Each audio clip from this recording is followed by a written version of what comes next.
Her paintings were worth millions, but her husband stole all the credit and became famous behind her back. Margaret Keane was born to paint. As a kid, she couldn't stop drawing, so much that teachers kept catching her sketching in class. Her signature style? Big, soulful eyes. Determined to follow her passion, she studied design in New York, and by the 50s worked as a portrait artist in California. Every face she painted had those signature big eyes. Then, in 1953, she met Walter Keane at an art fair. He claimed he was an artist, said he'd studied in Paris, and Margaret fell head over heels. A year later, they got married. At first, everything seemed perfect. Walter was great at selling art, even if his own paintings were meh.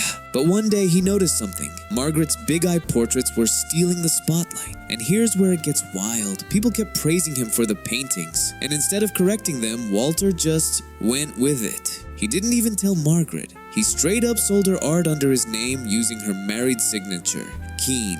When Margaret found out, Walter shrugged it off. No one buys art from a woman. It sells better if they think I painted it.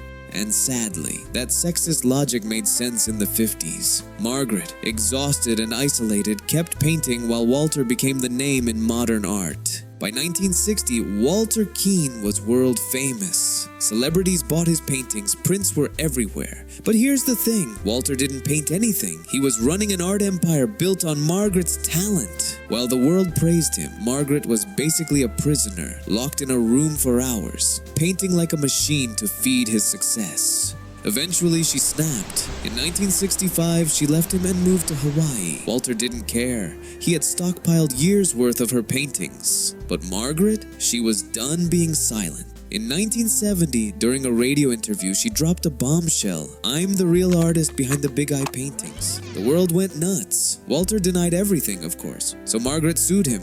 The legal battle dragged on for 10 years until a judge finally said, enough.